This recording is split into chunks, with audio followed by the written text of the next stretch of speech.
So my name is Ulf Talinen. I'm the director of Heinrich Böll Foundation here in Nairobi for Eastern Horn of Africa. And we've been partnering with this fantastic lady and the institution behind her and around her and inside her for the last 4 years. This is the 4th edition of the Somali Heritage Week, which I think in itself is really a massive achievement. And it would not be without her, and it would not be without the fantastic people behind and around her. So I think one big hand for Fadosa and our Ghana Center.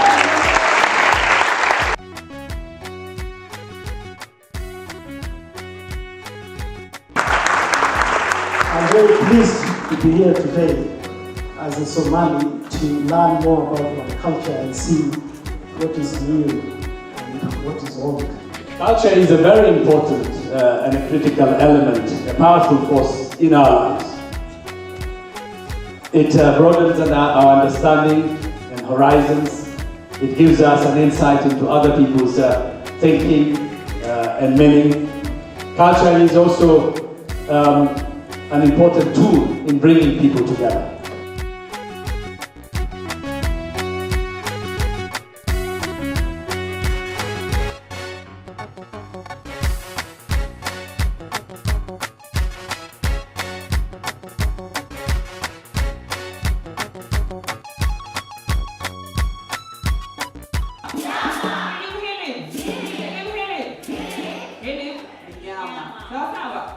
Now for the last name, story.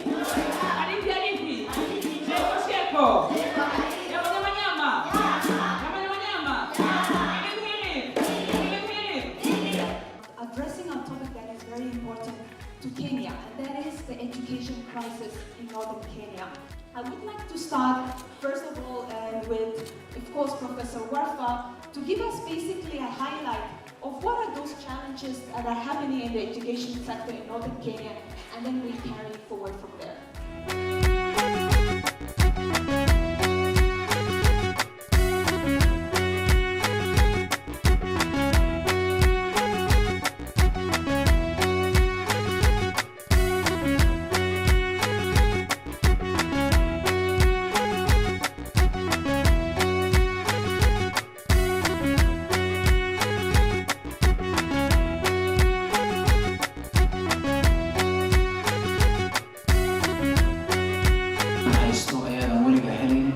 waxaad haysato ayaan wadiga helin waa sunan alxayaa ilaaha nolosha sabab abuuray anna markaan maalin ku soo baahdo caawiso adna aad ii soo baahato ka caawiyo raxmadda iyo kalgacaylka iyo quruxda iyo jacaylka halkaas ka abuurmaan intii wax la soo tartay aan u mahadcelinno in kale inagu aan waxtarno jaranjarada nolosha saasaan ku wada qaadnaa.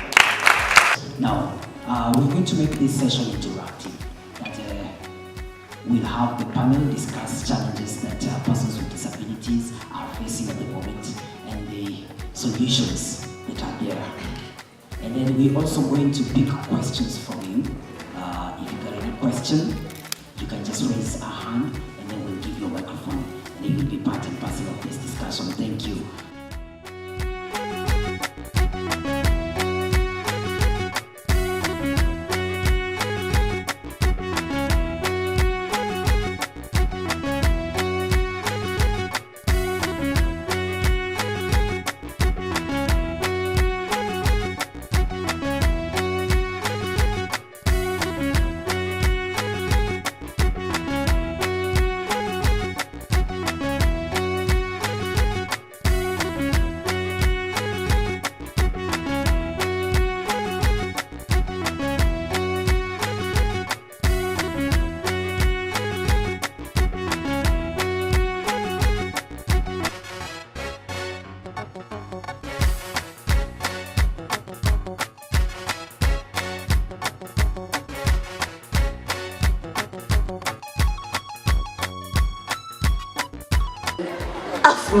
هي language لأنه language in literature واي موقتها مركا ساس وكلا بعيسو مركا أفكي قلو والبوميل دقن أو بني آدم وحيلاده أفا يسكو أفكرت النقا عن لنا في صومالي